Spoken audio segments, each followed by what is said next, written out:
Hello and welcome to Celeb Shake Up. As you can see, I am joined by the one and only Veronica Green. Howdy! How are you? Yeah, I'm good. Not too bad. Thanks very much. Excited to make a cocktail? Oh yeah, let's get shaking it up. Do you want to start straight away? Shall we? I've got no idea what I'm doing. Well, so we've got a collection of glasses behind you. Glasses. So we need to start there. Hey, do you know what? I have worked in a bar before as a glass collector. No, I thought you were going to say as a glass. I was going to say really. The only bar I've ever worked in was as a singing waiter. So I didn't actually make any of the drinks. I just brought them to the tables and would sing opera every now and again. So yeah, what a life. I have got absolutely no idea where to even begin. I mean, I love a cocktail, but I've got no idea what's in them. Not how to make it. No. Shall we go on? You can choose your glass first. Oh my gosh. So what are these the three choices? They're your three choices. Oh my gosh. Well, we either go for something. I mean, this kind of a glass looks pretty cute.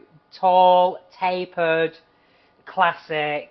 Opposite of me. And then we've got this, which is nice and chunky. It's got a face on it as well. It has got a face. It's got a lovely, lovely googly face on it.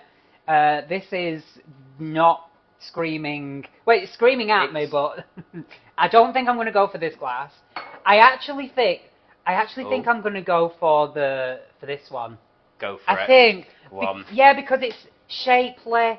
You know, it's quite feminine. It's got the curves. It's got the curves, and it looks the biggest, even though they're all probably the same size. Potentially. Right. Well, do you have any idea what you want to put in? You've got everything. We'll start off with just one spirit because let's not go too mad for now. One spirit. Well, let's think about this because there's lots of different things that I like. I mean, I don't know whether people use Pessoa very much. I mean, I think we've used one. Have you? Already, but I think we used that thinking it was alcoholic. Is it not alcoholic? I'm still not sure. Like, let's see, shall we? Because, fact check. Sure, go on, have a look. Let's take a look. It is. It's 17%. Is it? Yeah. Oh. Okay, well, good job. Because she was sober and I thought, I don't want to put that in her drink, so I just took the risk on mine. Yeah. Oh, okay, well, that works then. Yeah, I used to, when I was at university, I used to drink this just with lemonade. Like, when we'd go out to the bars, I'd have this.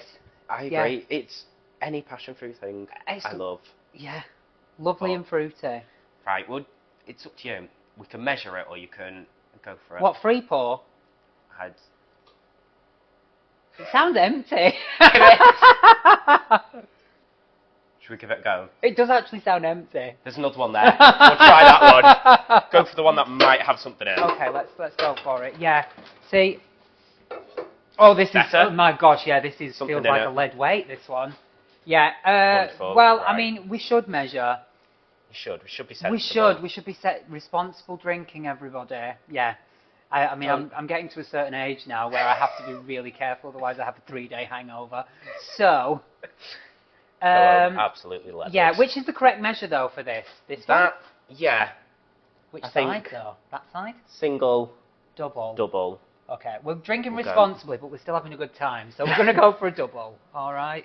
Is that the? Is that? Oh yeah, sorry. I did that before. I was just there going. Yeah. Not coming out. What's that? Yeah, we're protecting everybody. Okay, let's go for it. Okay. Give it a go. I didn't think it'd be that colour. What, pink? Passion fruit? Do you know what? Maybe I'm inspired by what I'm wearing today. Maybe. Oh, just smell it. It smells gorgeous. It's so fruity. It's so fresh. Absolutely gorgeous. Give it a go.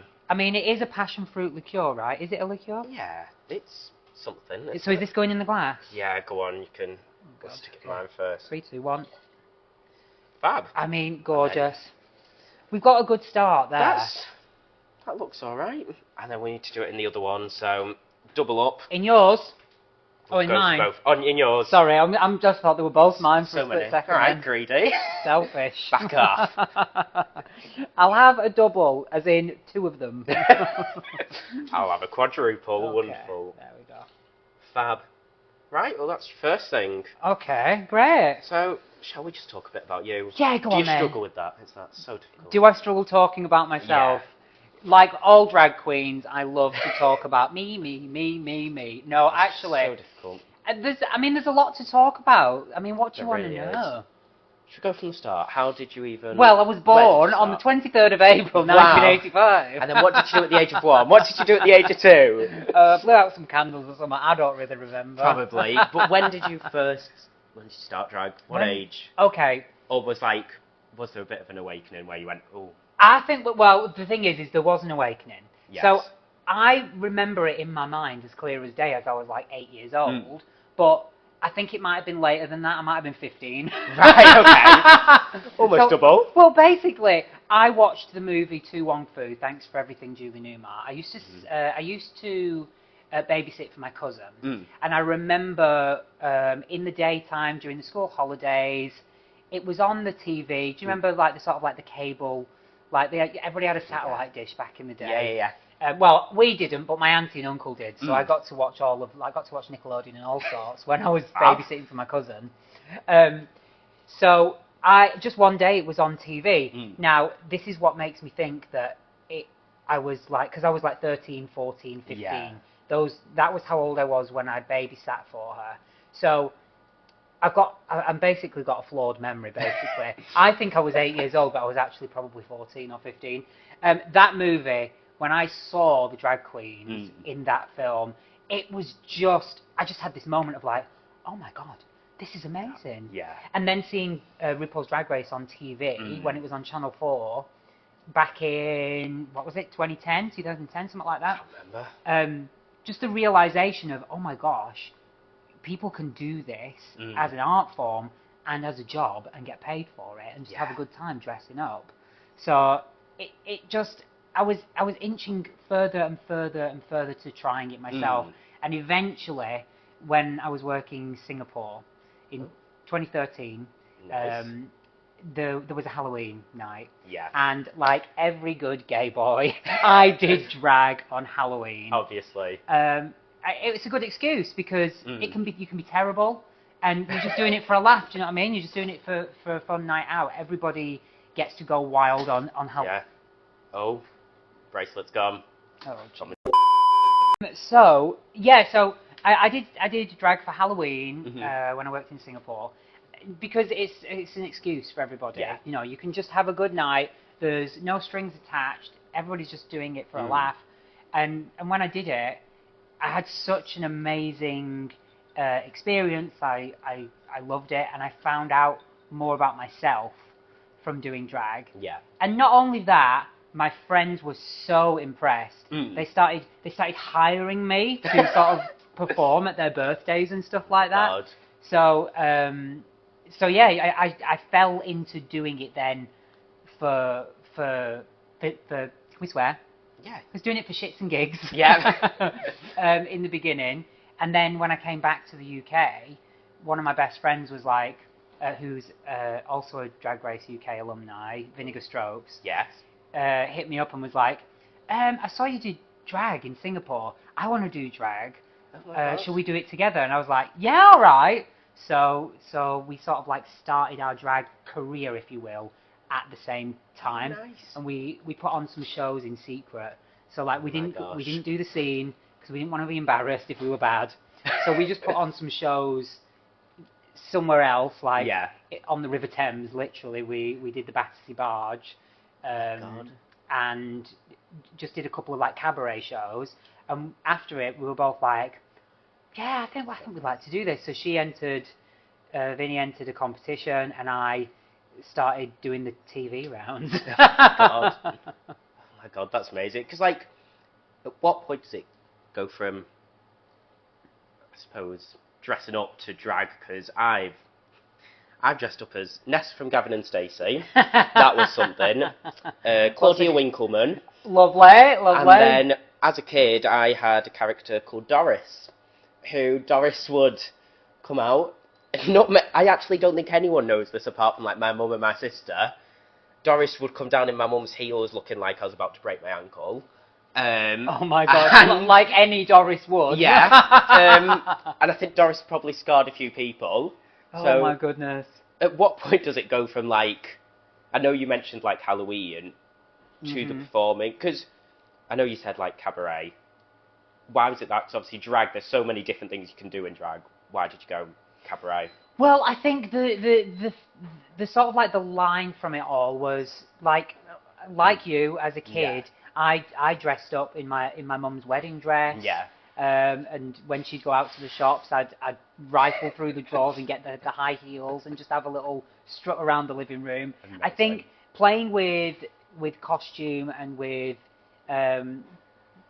things that typically a boy is not supposed to do.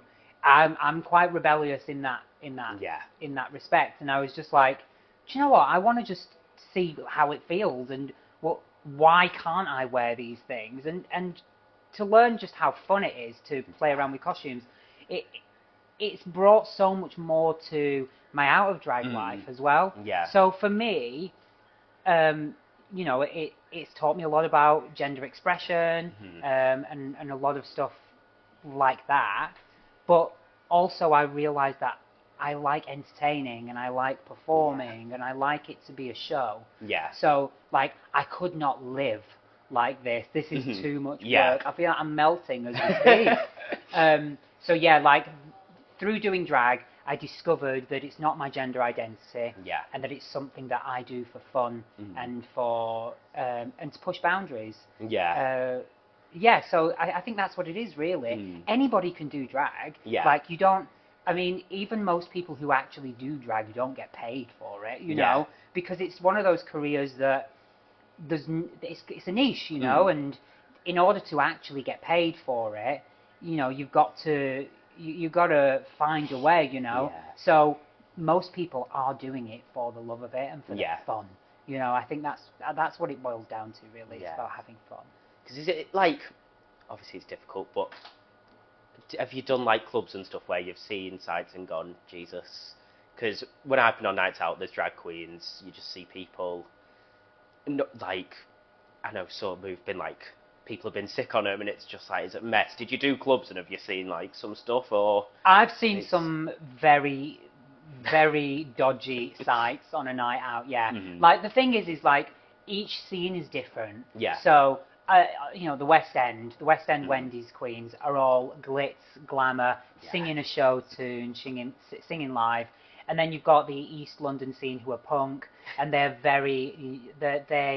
are like the gender fuck side of things. But even not quite. It's all very rebellious and all very political over on that side of the scene. So every single area of drag has its own stamp and has its own variance and its own variety, and I have seen some wild things on stage, especially in cabaret, and that kind of vaudevillian nightlife, especially in the queer scene. There's a lot of boundaries being pushed is probably the most tame way of putting it. Because I think like if you had people who've like never met a drag queen the first time meeting you, because for my 18th, I had to call my friends to Canal Street, and it was like, I was the only gay one in the whole group. I was like, come on, we're going. And I think some of my friends were just like, wow. I think one of my friends was gender-neutral toilets, ran upstairs and went, there's a woman in the men's bathroom. I go, the gender-neutral toilets? Yeah. And he's like, oh, okay, that makes sense. And it's like, so, what's it like, if someone has never met a drag queen, are they intimidated or are they just like, wow? I think anybody is intimidated by any drag queen. It doesn't matter whether you're sort of like the sickly sweet sort of persona or whether you are like out there, like doing that sort of like nearly naked drag with like because some people do they're going for the gender illusion, or people are going to mess with gender as well. So I think anybody who's not seen it before, is not familiar with it, can be taken aback even by the most plain looking queens, you know. So I just think with our community and in our circles, we're a lot about diversity, we're a lot about inclusion, we're a lot about safe spaces, and I think it's a great way to introduce people to the art form of drag by going to an actual gay bar and seeing your favourite queen.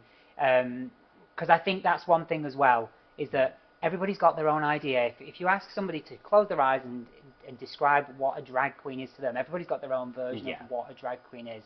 And I think people don't realise that, especially nowadays, there is so many different styles of drag. You can't pin it down to just one form of reference, you know. And you know, we're not in the 80s anymore, so like people are doing things a bit differently now than they did back then, you know. It's like, obviously, as you said, you've got the different types of queens. So like, say when you went on Drag Race, did you know anyone there, or was it? Because I'm always surprised when I watch Drag Race and you go, they know them. Like, they're from different sides of the country, but they know each other. Did you know anyone when you went on, or was it just like, no idea, new people? Scary. Well, the thing is that I was working on the sort of like the competition scene at that time, and I was just getting into. I was still somewhat of a baby queen, but I had a bit of experience behind my back. So there's a lot of the queens on the show that came from the same sort of like competition circuit as me. So I already knew Tace, I already knew Sister. I knew Tia because I'd done a show with her before. She'd hired me to do something, and we became friends through that. Who else? I knew. Everybody knows Ginny Lemon, you know. I think the only queen that I didn't know was Cherry Valentine. That was the only queen I had never met before and didn't know.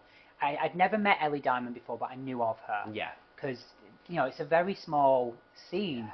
Most queens know everybody, you know, and Bimini was like somebody who I really vibed with their style of drag, and I've been following their career through social media and stuff like that. So although we had never met face to face before, despite what she said on TV, we did know each other. Yeah. You know, so we all pretty much knew each other. And funnily enough, I knew of Ahura, but I'd never met her before.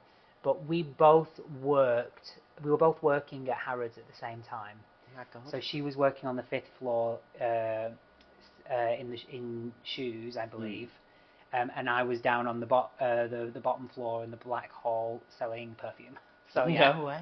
So yeah, we both actually worked in the same store at the same time.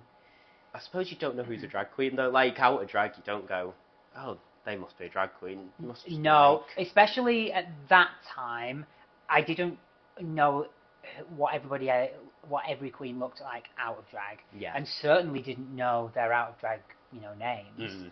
So there's that side of things. You know, if you know somebody from the scene, you just call them by their drag name, even when you see them out of drag. You know, it's a phenomenon, really. Because for either series like that you were on, did you know anyone was going in, or was it like when you got there you went, oh, and it's the first time you meet them, literally, the entrances? Yeah, so on season 2, I didn't tell anybody that I was going, so I didn't know who was going to be there, and we're sort of like taken to a bit of a holding room before we do the entrances. Yeah. And the walls are very thin, so the social media team would come in and before the next person's entrance. And I overheard the social media team getting Joe Black to do their little thing. Hi, I'm Joe Black, and I'm this, that, and the other. Hi, I'm Ginny Lemon. So I heard Joe's, I heard Ginny's. I can't remember who else. I think I heard Ellie Diamond's. Oh, I heard Lawrence's. I heard Lawrence Jamie's. So like we were all sort of like in separate rooms, but the walls were so thin you could hear everybody. So by the time I walked in, I had heard like 4 or 5 names already myself. God. Season 3, it was a completely different ball game. I knew every single queen that was going to walk in the door because everybody started talking to each other at that time. You know, you know, we have NDAs, but I don't think anybody was following it. Fair enough. Because, like, I mean, obviously, still going no, very successful. Because you're only on the 2nd series of the UK one, was it pressure? And because the first one had like done so well, and it was like loved. Was it like second series, bit of pressure, or was it just like you're at ease because the first one had gone well? I knew that what I was going to be bringing to the show was going to be great.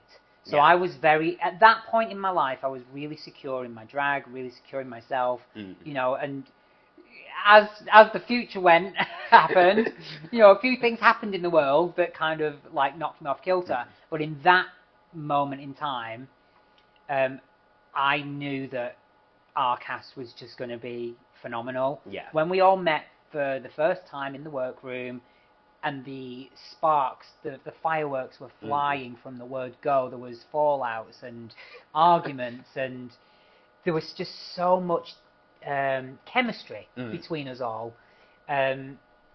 We all knew. We could all feel it. There was a lot of talent in the room, and it's not just about the talent. It's about the charisma, the uniqueness, and the nerve as well. You know. So when you've got that perfect mix, the cast just I don't think it would have been successful without us, you know. Like if you take me out of it, yeah, maybe it's still going to be just as successful. If you take this person or that person out, but the 12 of us together was a magic, and you don't get that very often in TV, you know. I suppose as well with drag queens, obviously such big personalities, you don't know whether it's just going to cause chaos, but like I assume you just sort of get closer the more you're there as well, and you just like get used to being with each other. Because how much time do you actually spend with them? Obviously, when you're filming, when you're in the workroom, whatever, you spend that time with them. But outside of that, do you see them, or are you on your own outside of that? We spend all day together under supervision. Right, We're only allowed to talk to each other when the cameras are rolling, you know. As RuPaul says, if the cameras ain't rolling, you don't want to hear it. And then we go back to our hotel rooms at night, you know. We're separated from each other. So yeah, we spend a lot of time with each other. But if there's any arguments that happen, we don't get to deal with them straight away because we're filming, and then we can't deal with things, you know, one-on-one chats off camera because we're all separated. So it's like, if you've got any tension or if there's anything going on between queens, it has to be addressed as part of the show, and that's why things get so riled up and why there's so much drama, because there's a lot of pent-up tension. People have got thoughts in their head and they can't speak to the other person, and then they're being prodded, you know, by other queens or story producers going, oh, what did you think about this queen when she said this about you, when she said that about you? So, like, you know, naturally we all get riled up because we want to deal with the problem. I like to deal with problems in private, you know, and talk to people rationally, but on that show there's no room for that because they're making a TV show at the end of the day.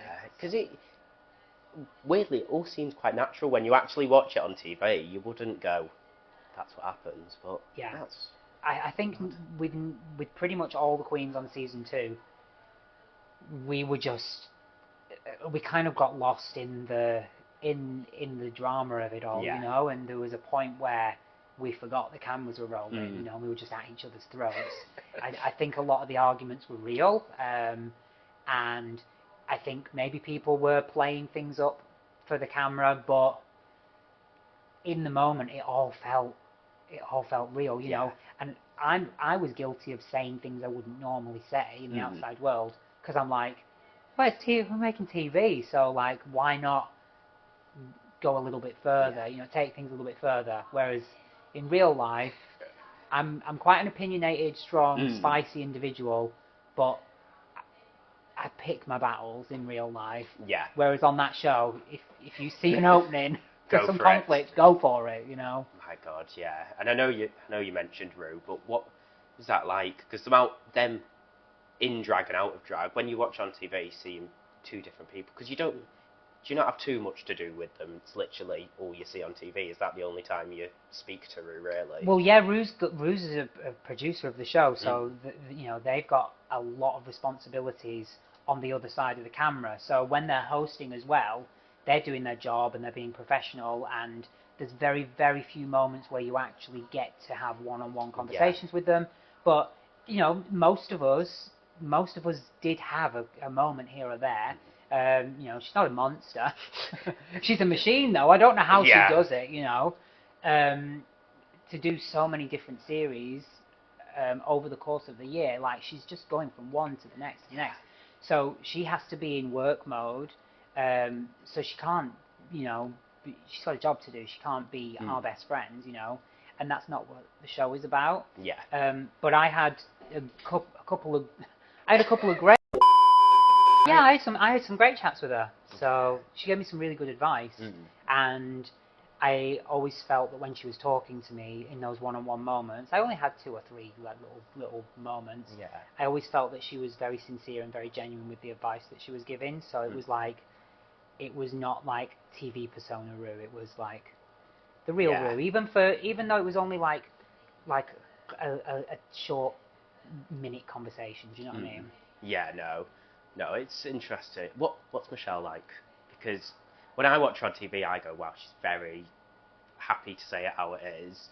And when she's giving you the critiques, you go, fair enough, or do you sometimes get defensive and go, well, I thought it was good? Well, the thing is I think Michelle's got this reputation now of being the Simon Cowell of the panel, right? She's gone into that role of being the villain, the baddie, when it comes to giving her opinions.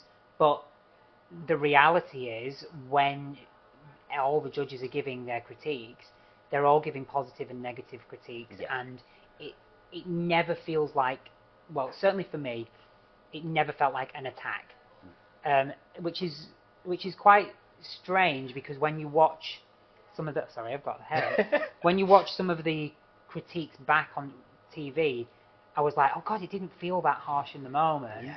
But she's really like, sorry, I'm going to pull that hair. she's really going at me here, but in the moment it didn't feel like that at all. So it all feels very supportive, and I think she's just playing a TV role. Yeah. Because when the cameras aren't rolling, she's lovely. She's lovely, and that's not to say that the judging that she does on TV is fake or anything like that. It's more so that, again, it's making TV and there's a job to do, and she's going to tell you if she's got a problem with what you're wearing or how you performed or whatever.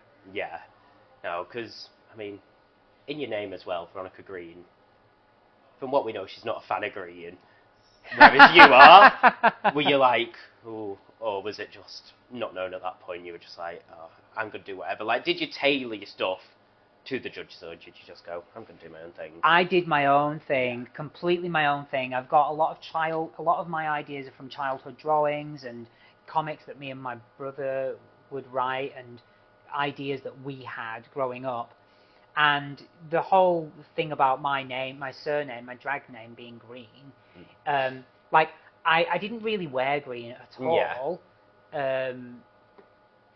before the show, and then I just so happened to fall into wearing a couple of green runways at the same time, and then not only that, they, Drag Race assigned me the colour green for the promo look, so I was like, oh my God, like, people are just thinking I'm called Veronica Green and I'm going to wear green all the time. So I kind of accidentally fell into wearing more green than I would have liked. Yeah. Because that was never part of my drag, the name Green has nothing to do with me wearing green all the time. I just kind of, that's just kind of happened because of the show, basically. Added in, yeah. No, that's fair enough. Do you want to add another ingredient into your drink? I do want to add another ingredient into my drink. What can we add another spirit? If you'd like another spirit, you can. I think we should do a single shot. Like very sensible. Of vodka. Let's do vodka. Go for a vodka. Something generic. Very generic, yes. But goes with everything. Where is it? Where is vodka? The there, Smirnoff. Okay. Promo for them. Lovely. All right. So we'll do a single shot of that, I think. Yes. I'm making this up as I go along, by the way. I've got That's double. Not that one. No, not that one. This one. Don't want to kill anyone. Okay. There you go. There we go.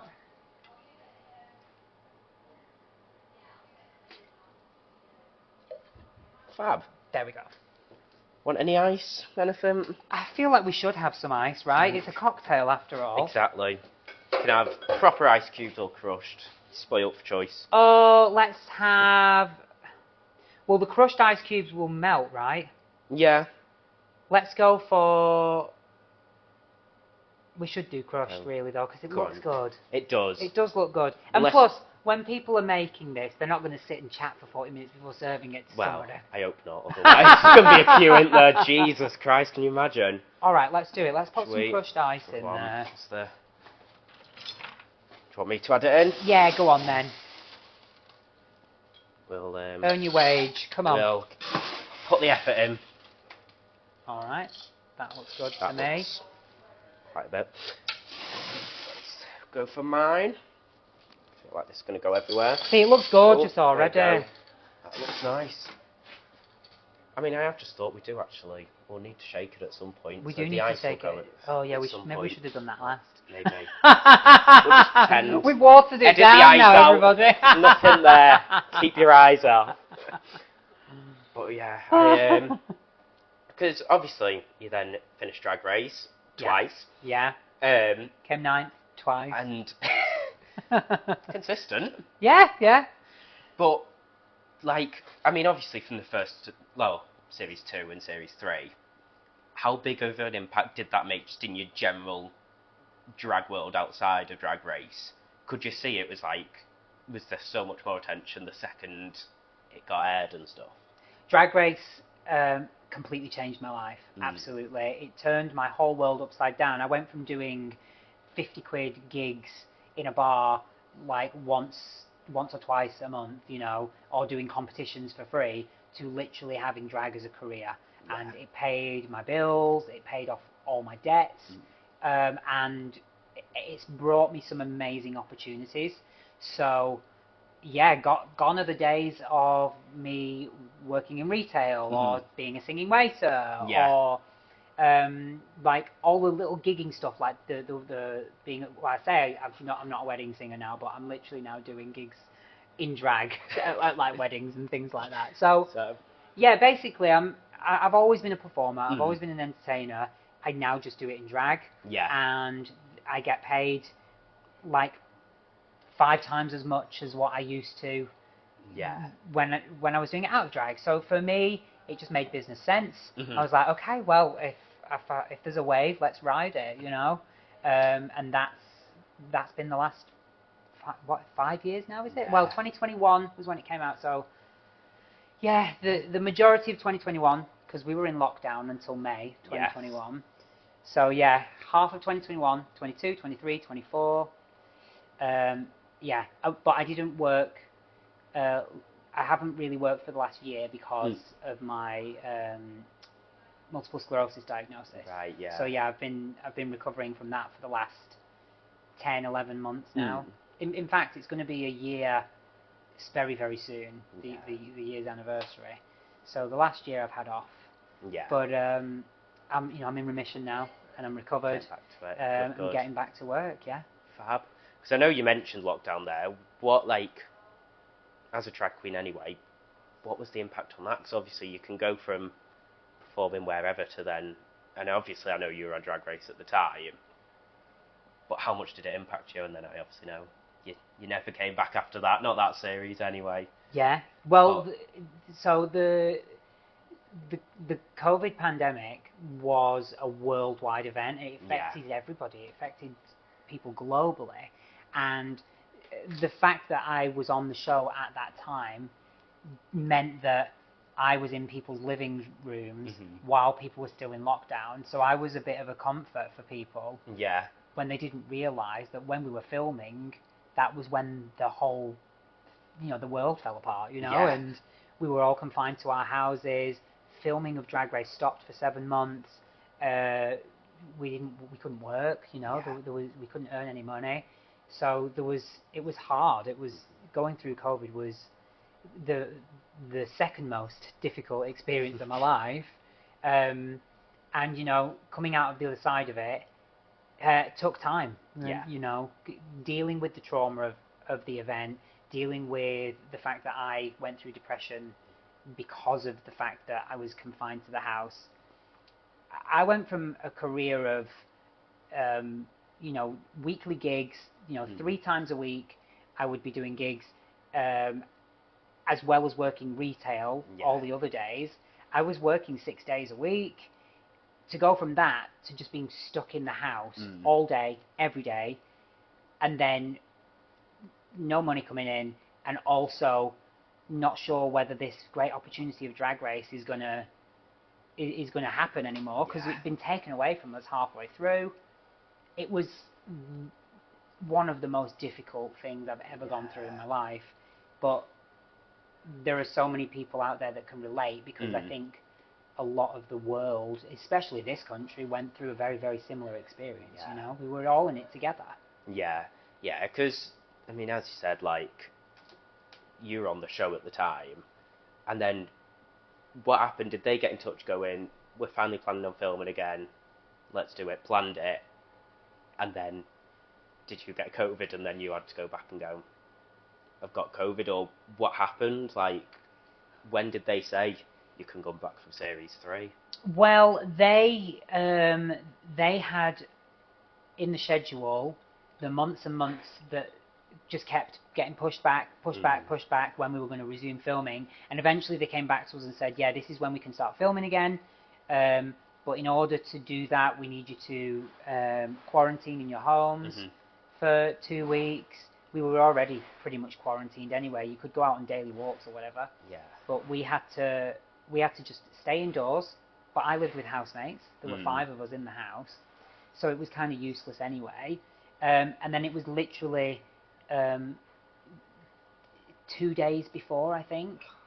2 days before, on my mum's birthday, we had to take COVID tests, a couple of days before that.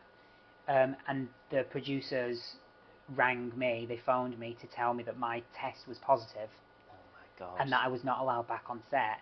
So I was disqualified from the competition. And I was like devastated. Yeah. Absolutely devastated. I then had to take daily tests until I was COVID free. That was when they allowed me to go to the finale filming, and it was literally just before I was reunited with the Queens. Just as I was about to go through the curtain to be reunited with everybody, the producer said, "Oh, by the way, Rue is giving you an invitation to Series 3. Go." Oh so that was it. I didn't know. I was reunited with everybody, and I'd just been given the news, and then everybody wanted to talk about it on camera. So I was just like, yeah, I've only just heard myself. Like, they all knew before me, you know. Oh my God. Because they'd been filming since episode 5 or whatever. Yeah. So I'm at home with COVID. They're witnessing Rue give me the invitation. I did not know. Oh I was God. the last person to know. That is amazing, though, especially that it's come from Rue to go, want you back for Series 3. Yeah, I mean, it sounds good at the time, but what people don't know is that, you know, the finale was filmed. Then a couple of weeks later, we started the press tour for Series 2, and then it was on TV, and I went to film Series 3 whilst Season 2 was on TV. Right. So it was that fast. I had no time to rest. No, I didn't even get to take a shower. Do you know what I mean? Like, I finished filming the finale and then we're off to Series 3. Oh my God. So yeah, no, it was a very fast turnaround. It was 8 weeks between being told I've got an invitation and then going back on the show. And bear in mind, I was in £25,000 worth of debt. God. I had no money. I had no drag. And we were in lockdown as well, so we couldn't go to designers, couldn't shop for fabric. Oh my God. It was it was impossible to prepare for Series 3. God, And thankfully, I'm very grateful that I did get eliminated when I did, because the world didn't get to see some of my hideous outfits. I had one or two that were really good that, you know, I wish the world could have seen, but a lot of it was just throwing it together for the last minute. So I'm really glad that, you know, at the time I felt my world was collapsing. I felt betrayed by everybody. I was feeling a bit bitter and disappointed and a sore loser or whatever about it at the time. But upon reflection, it was the best thing to be eliminated when I was. It really put an end to my journey, put me out of my misery, and then I had time then to deal with, my mental health Yeah. issues and finances and get myself back on my feet to a place where I was happy again. Yeah. Happy to just be living life. You Yeah. know? So yeah, if I'd have had a bit more time to prep for season 3, I think it would have been a different story. But maybe you'll see me on the show one day soon. I don't know. Would you? Would you do All Stars UK versus the World? Would you Absolutely. give them a go? You would. Absolutely. Yeah. It's the kind of opportunity you don't turn down. Like even when I could not afford to do season 3, I still said yes because I'm the kind of person that comes from a poor working class family. You don't get many opportunities, from my upbringing where I'm from. So I saw it as a golden opportunity to make something of myself and and to make a career, and I would not turn it down for the world. If I got invited back to an All Stars, 100%, I would go. Would love to see it. Need to go. Well, I'm ready. I do feel ready now. Yeah. Yeah, because I suppose when they go back, it's a different queen, aren't you? If you went back now from when you were on the show last time. Well, yeah, because it's been so January 2021 was when we filmed season 3, so it's been 4.5 years since. Changed a lot. Since I filmed. Yeah, a lot has changed. Yeah. I'm wearing boobs now. Promise I'm not, but they're real. Right, what do you want? Do we want a mixer or two? I think we should, yeah. So I'm actually cheating here. I'm looking at the back of this going, what can you mix it with? Have vanilla syrup. Easy. Do we even have that? Shall we look? We've got some syrups down there. Lemon, strawberry. What's this? Passion fruit. We've got passion fruit. Or pineapple. Oh, do you know what? We're short on vanilla. I'm trying to think. What can we do instead then? Something. You've also got these actually. You've got coconut puree or mango. Oh, these are gorgeous. Nice then, aren't they? I think they make it thicker, but we'll see. I mean, going for mango might be a good idea. Would be nice mango. because if that's what we've got, because we don't really want any more liqueur. It'd be good if we could walk out of there. Yeah. So we don't want any more alcoholic portions. What's that? Which one? That one. That's the passion fruit. Oh yeah, no, we've already got passion fruit in the That's sour, the pineapple. Yeah. Let's go for a bit of the. Got your juices as well. Oh yeah, we need to do juice. Got orange, cranberry, lemonade. I'm thinking. What other juices? What's that? Pineapple, mango. Do you know what? Oh. I'm thinking. Let's actually do some of the passion fruit. Go for it. Yeah. Where is it? Is that one, is yeah. that this one? How much of this would you put in? I honestly have no clue. like a couple of shots? Yeah. I don't know how you serve this. No. We'll let the bar actually do it properly when they sell it, but okay. We'll just So do that. See, that looks about right. It's looking sunsetty. It is. Yeah, we want it to look like a tropical sunset. There you go, that looks nice. Okay. Right, and then what? And then we're going to add... So we got Passoa, we got vodka, we got passion fruit. Let's have a bit of orange juice. Bit of orange? Yeah, let's have a little bit of orange juice. Do you want it going up to the top, or do you want it... No, to about there. Yeah, because we'll add one final ingredient, I think. There? Yeah. Fab. Put that in there. Ooh. And then we want one final ingredient. What do we want? What do you want? I feel like we want something... We do want that sort of syrupy sort of texture, I think. But what? Oh, we could have a bit of lemon juice. We don't have lime, do we? There's lime cordial, that might be strong. We have got actual limes. We don't have lime but juice. not at the minute. Let's go for a little bit of lemon juice then, actually. Lemon. Just a smidge. A Go smidge for of it. lemon. Like a single shot. Bit of lemon juice. See how it goes. This is going to taste rank now, everyone. Yeah, don't buy it. Okay. And then we want to finish off with No pressure. maybe a touch of cranberry, actually. Cranberry? No, mango. Mango? Yeah. Let's Want the make juice? it. Let's make the juice. If I can open Yeah. the fridge, there we go. Yeah, because you've got pineapple juice there, but Let's, oh dear. that's mango, isn't it? Yeah, let's finish off with There we mango. go. All the way to the top? Yeah, go on then. Not. Ah, Actually, awesome. it smells edible. Interesting. No, I reckon. Do we want to shake it or do we leave it as that? We probably should. Should we shake it? Yeah, let's do it.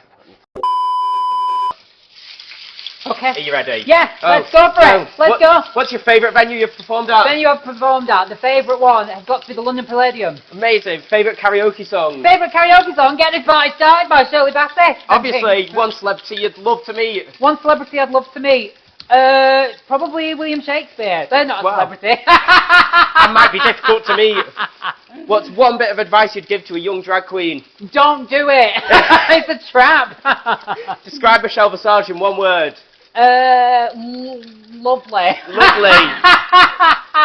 Sure. Oh. What's your favourite takeaway? Indian food. Easy. Oh, Madras. It's got to be Madras. One piece of fashion advice for me. One piece of fashion advice for you. Careful. I don't know. Go for it. Be harsh. Do you know what? A bit of a pattern would be nice. Bit of a pattern. Favourite guest judge that you performed in front of on Drag Race? Favourite guest judge has to be OT. Amazing. Finally, describe Veronica Green in 3 words. Veronica Green in 3 words. She's glamorous. She's a geek. She's mean. Easy. And you're done.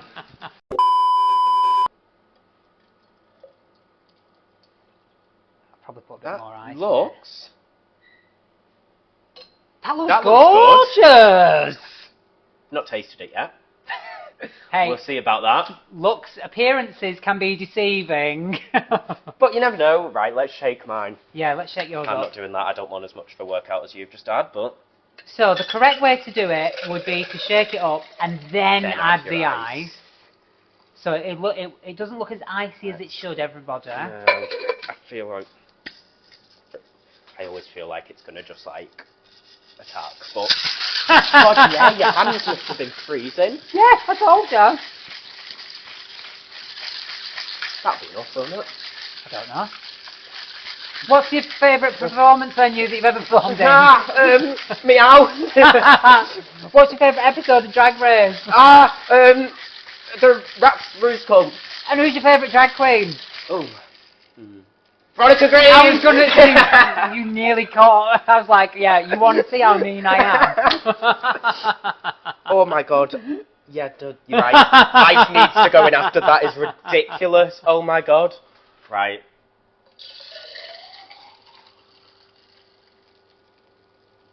That's perfect. Oh my god. Gosh. It does look nice, doesn't it? Have we got a name for it?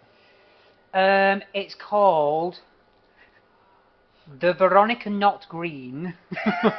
Wonderful. That's great, actually. Passion. 1 hour later. Yeah, Veronica's Not Green. Passion.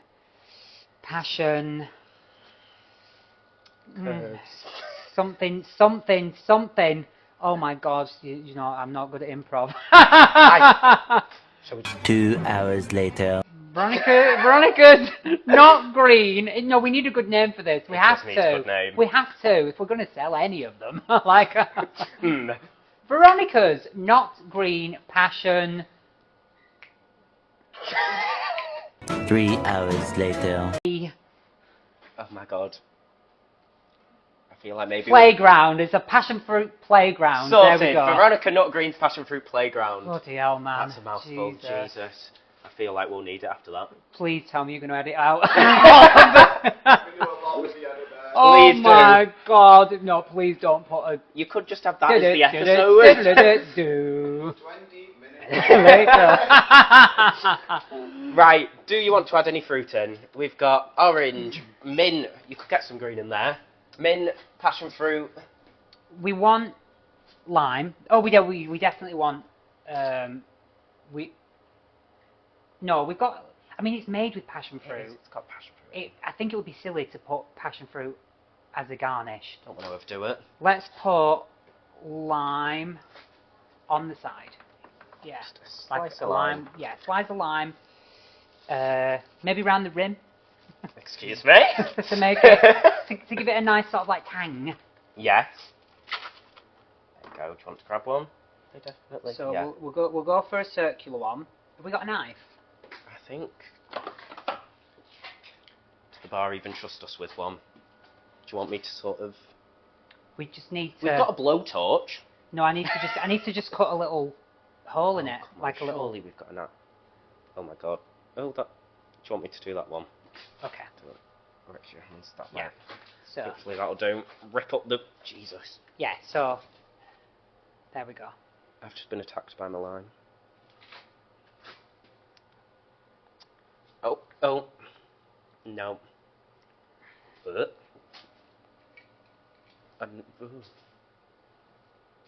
There we go. Looks pretty. It It does. Oh god. Right. Yeah, it has to have a bit of green on it. Veronica, not green. Veronica's not green. Passion with a bit fruit of playground. Yeah. it's a bit what's even the word? Contradictory. That's the one. Is that a word? Contradictory. Yeah, I feel like I made that up. Contradictory. That's Contradictory. perfect. Yeah, that is a word. Right. Well, Yeah. Veronica, not green. Oh Passion no. playground. Oh no, your line's gone.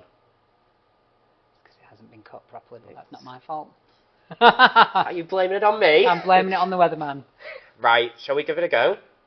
Go on then. Shall we try it? Go Oh, on. dear. Veronica's not green.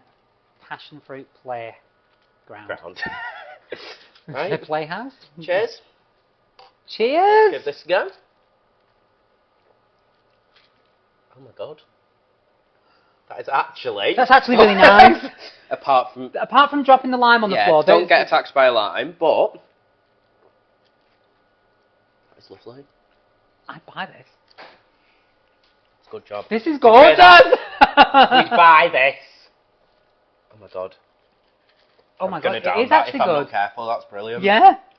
Can't remember half the stuff we put in it. I can. Go on. So, we did a double shot of Pessoa. Then we did a single shot of vodka, but you could do a double shot of vodka. It depends. It depends if Where have we put the vodka? where is the Where have vodka? we put it? The Smirnoff. Oh, here it is. So yeah, you could do a double shot of this as well. Double shot of Pessoa. We did a single shot of vodka, but you could do double. Then we did a double shot of passion fruit. Yep, that one. Double shot of passion fruit. Single shot of lemon juice. And then we can't even put the And orange then- juice on display. I'll And just... then it was we put Oh no, orange. there's mango on it. Did we did put orange juice in? We did put orange juice We in. put orange juice, a portion of orange juice and a portion of mango. Mango. Yeah. Easy. Yeah, That is. That's lovely, that. that's really nice. Now thinking about it, you probably would want a double shot of vodka. Double shot Pessoa, double shot vodka. You may as well if Yeah. you can go for it. Well, Yeah, double That shot, was- double shot, single shot, and then half, and then whatever's left, Right, half and a half fill it up. orange and mango. Sorry. I'm sure the professionals will make it work. Well, This is that really is nice. dead nice. Well, thank you for coming on. Do you want It's one? been- Come on, invite cameraman Dan. Come on, come on, Yeah, come have some. we should make one for you. Since we're all on camera, we'll expose cameraman Dan. Cameraman Dan does not actually like juice, but loves cocktails. Well, there you go. In other words, an alcoholic. Yeah. But that's lovely. Well, thank you for coming on. Thank It's you been for good having me. fun. No? Cheers. It's been good. And if you want to buy this, Hideout Bar in Warrington, Mm-hmm. Veronica's Nut Green, Passion Fruit Playground, Yes. and it will be on sale. And do you want to? No, do you want to donate to a charity? Well, I'd rather keep it. No, I believe it's £2 from every sale. Yeah. Will go to the MS Society. Yeah, MS Society. Well, that's fab. Well, as I said, thank you for having on. And I'm getting through this. get down in it. And yeah, thank you. Considering I've never made a cocktail That is before, impressive. I'm pleased with myself. We'll keep these. But yeah, thank you all for watching. Thanks and, for having me. See you later. Bye.